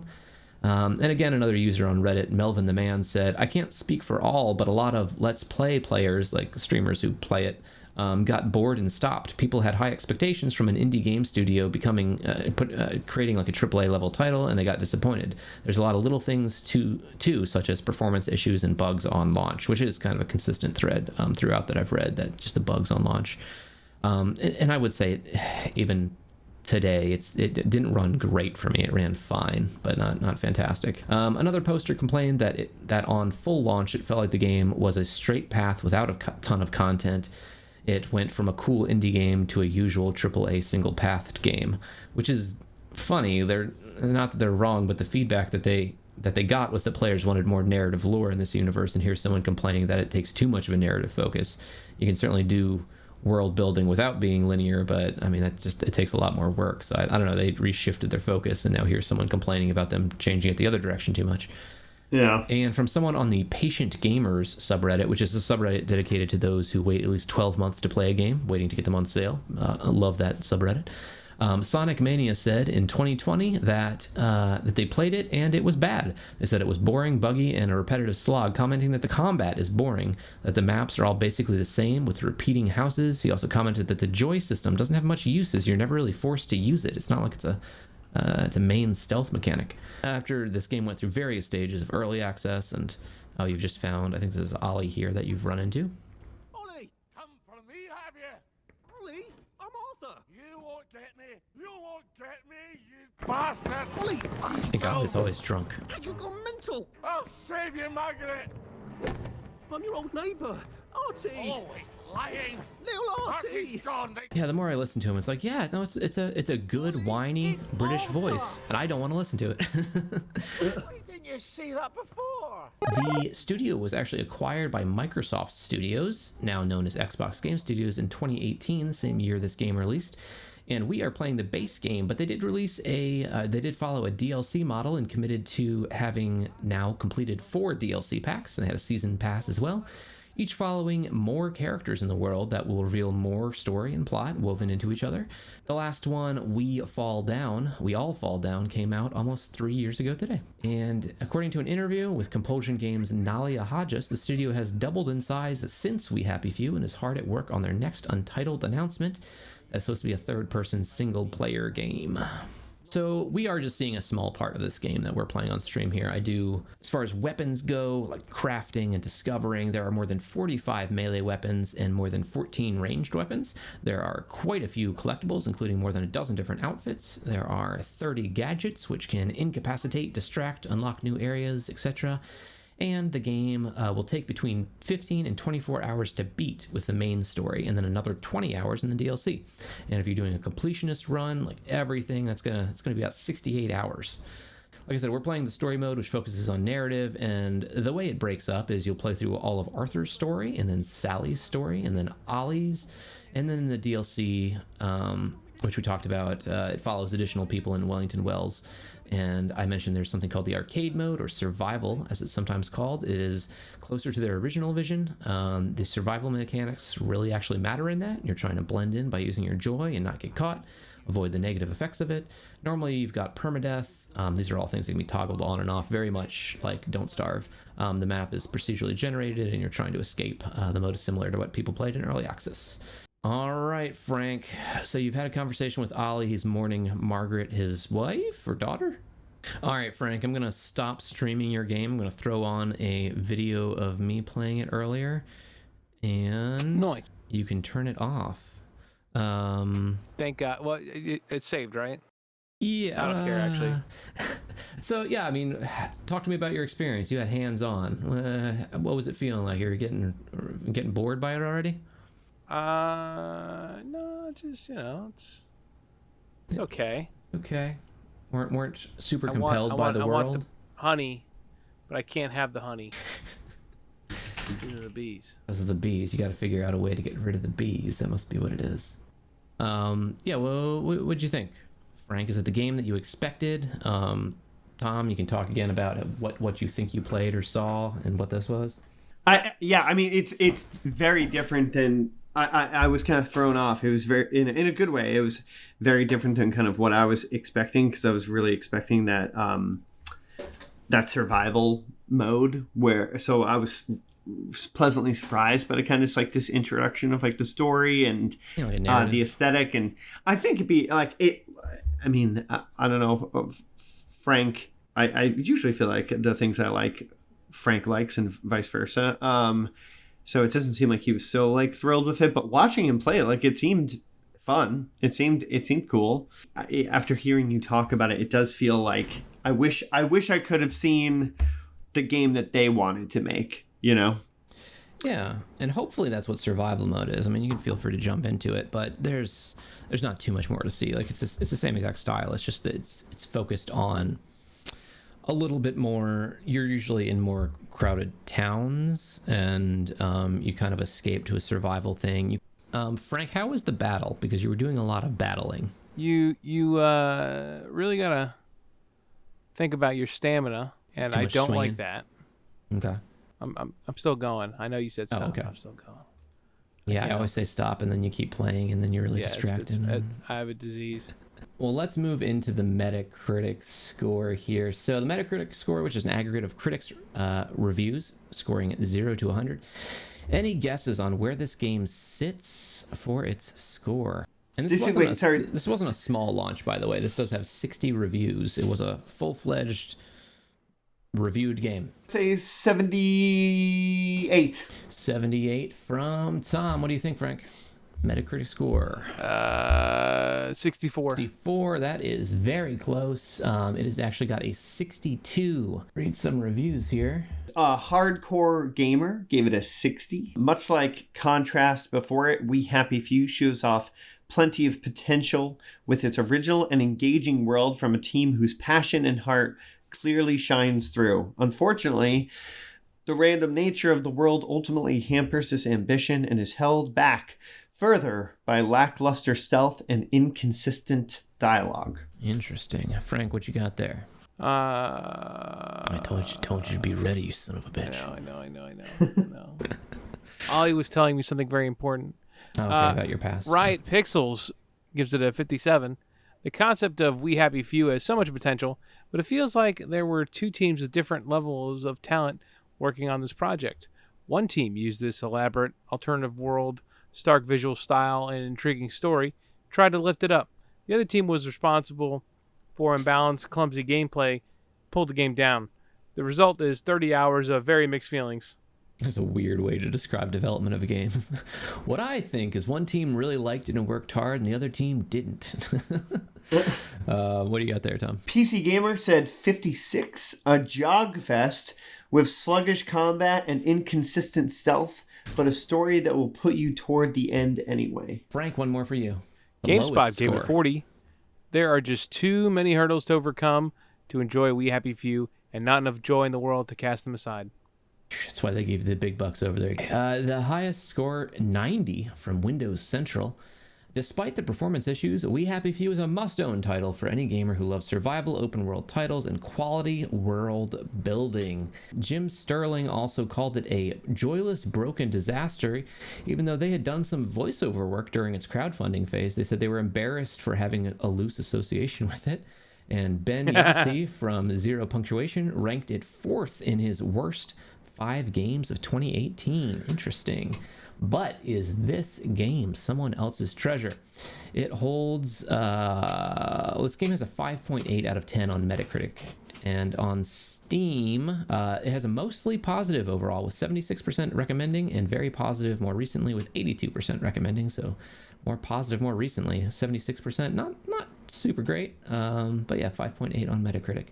So we're going to read a couple user reviews here. So this is by Liquid Mantis. He says, We Happy Few is a marathon of a game, but if you enjoy the story premise and don't mind dealing with very janky game mechanics at times, then you will likely enjoy it to its full potential.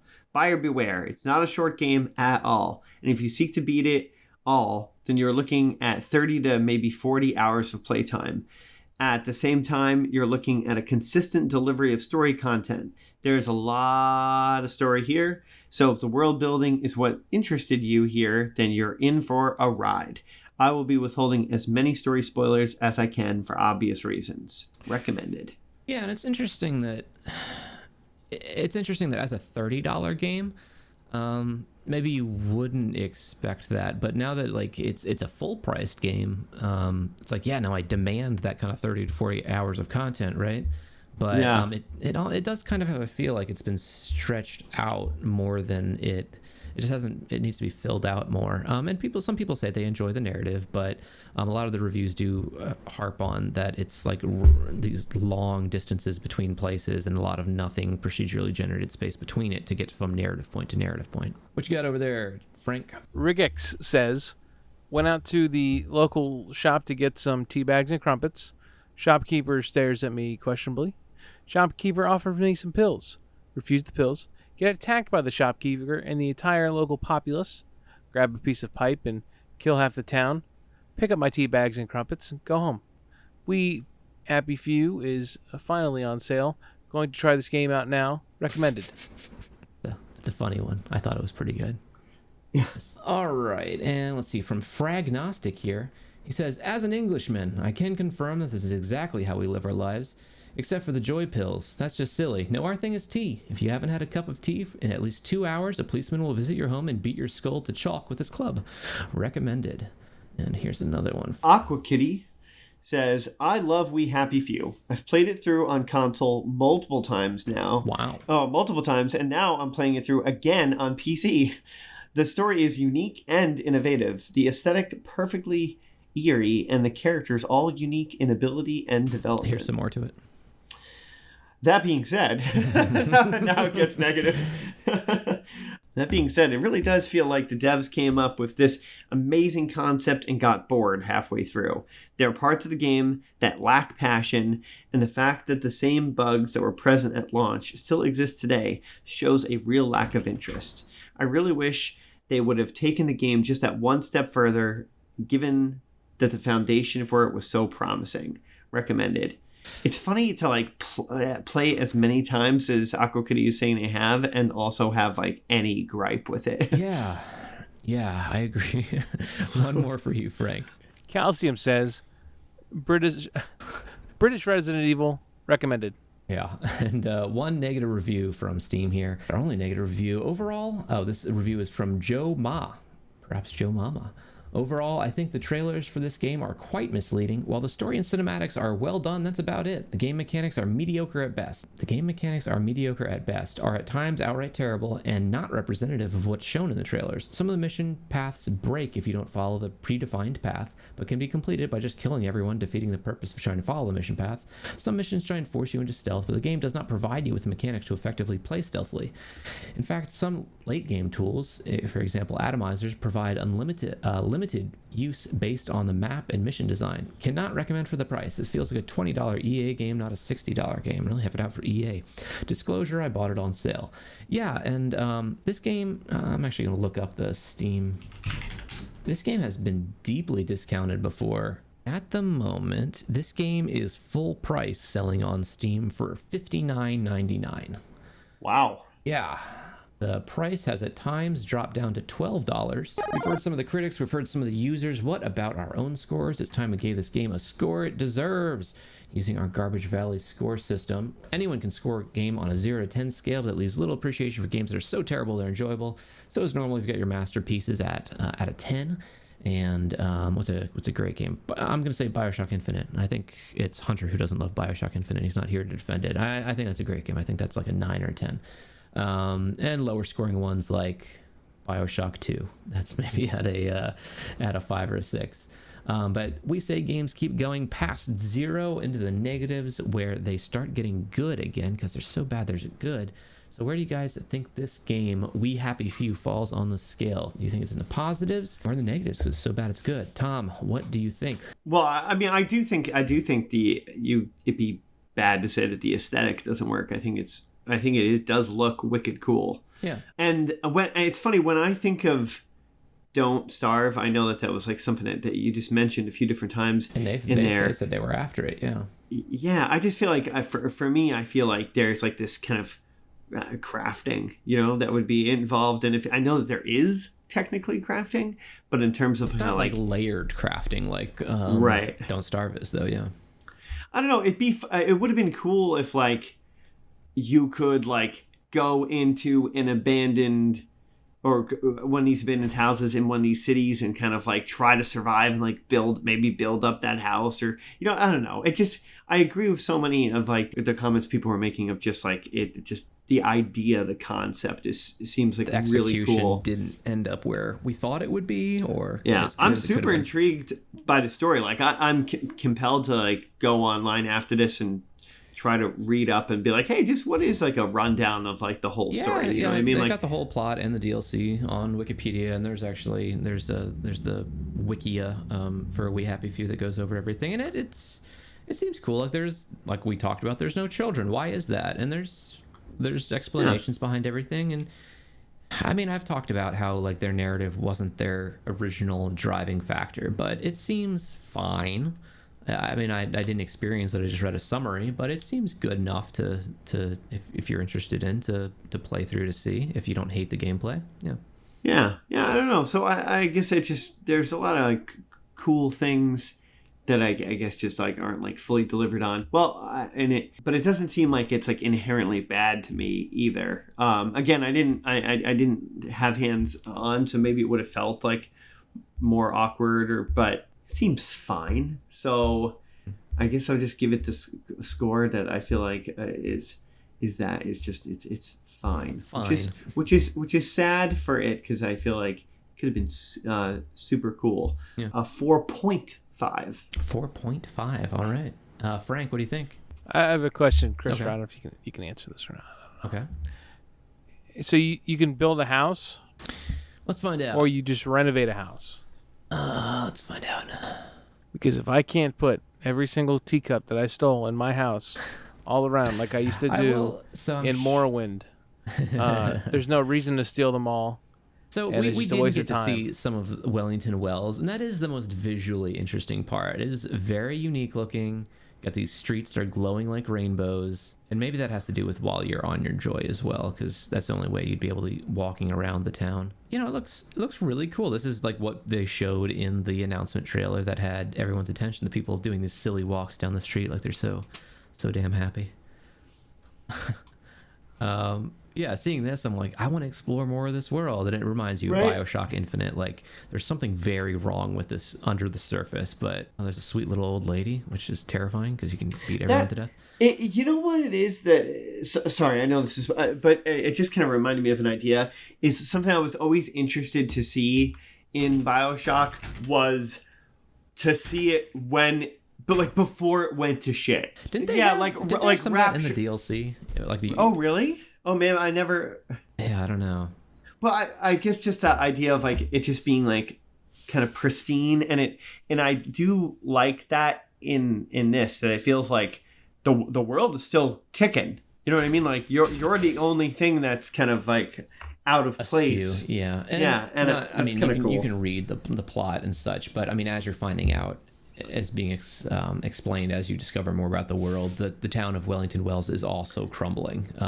Like you saw how the Ministry of Truth like place you were working at was not perfect. Like everything was stacking up and stuff. It's everything's sort of starting to fall apart, and the stories explore that. Yeah. So no, I mean, you may be able to take all your plates back to that. Does that help? I mean, can I strategically place them? I don't think so. I don't know. How's that going to affect your score? It's affecting it so much. Yeah, I don't know. I mean, it's okay. It's not bad. Okay. It's a little boring in my opinion, and I mean, it is what it is. You know, if you're watching the gameplay of it, and you're like, well, that looks like it could be fun for me. You know, you probably will enjoy it. So I'm gonna give it a +4.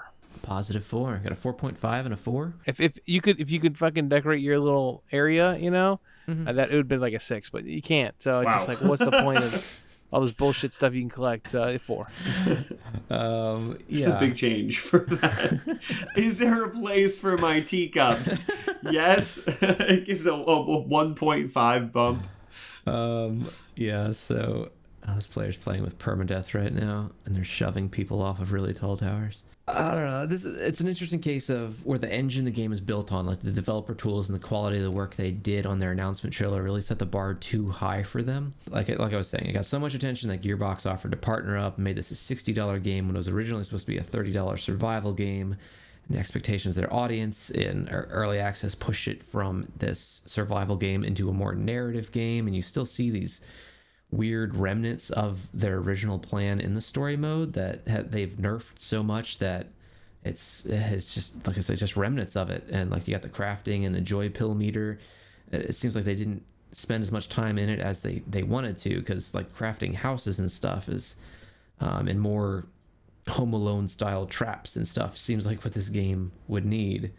And I don't know, at the base the mechanics just don't seem to be there for like fun stealthy gameplay. I remember like the early days of like Metal Gear Solid, and that's a system where the controls are clunky as hell. My God, they're terrible. But regardless, like the setting up the traps and like playing with the AI alert stuff, like a game ought to be really fun when it has those mechanics to play around with that kind of stuff. And it just feels too clunky in this one to be that much fun. And even though they say that's like that they're pushing you around stealth and like that's what it's supposed to center around, so I don't know, just the mechanics don't work that great. So like I said, I feel bad that the people had these expectations thrust upon them and then they sort of conformed to them. And I wondered if maybe they hadn't partnered with Gearbox and not done early access and had everyone tell them what the game ought to be, what their original version would have looked like. Maybe it would have just been a mediocre survival game too. I don't know, but like we've all said, the overall aesthetic is really interesting, and I get that people see the aesthetic and they're like, I want to know more about this world that you're creating. But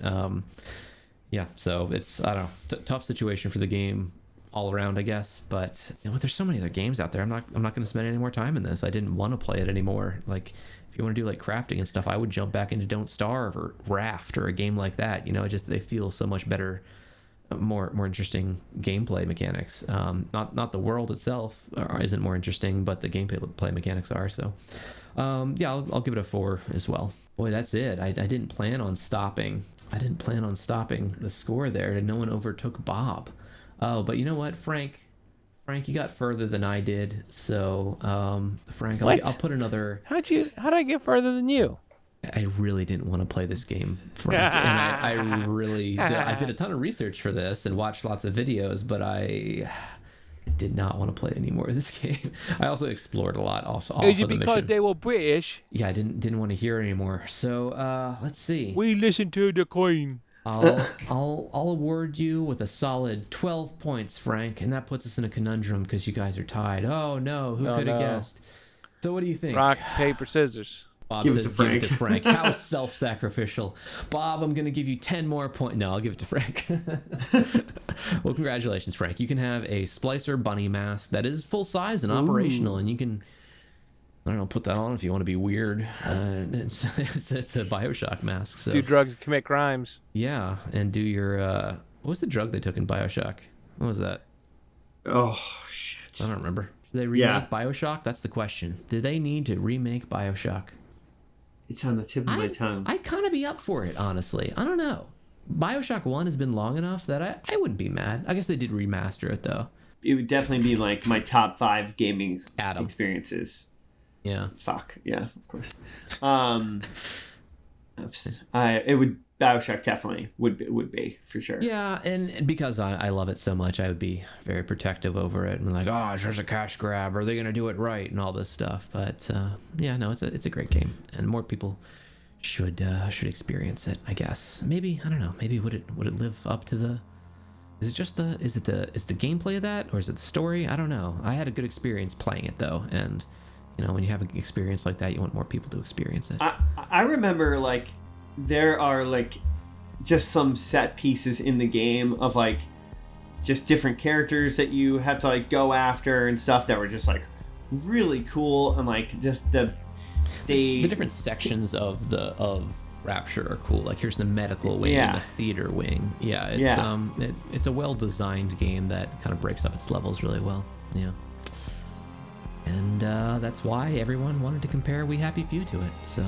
And it's got the best twist, ever. Yeah, it's good stuff, and it makes you an Ayn Rand conservative too. So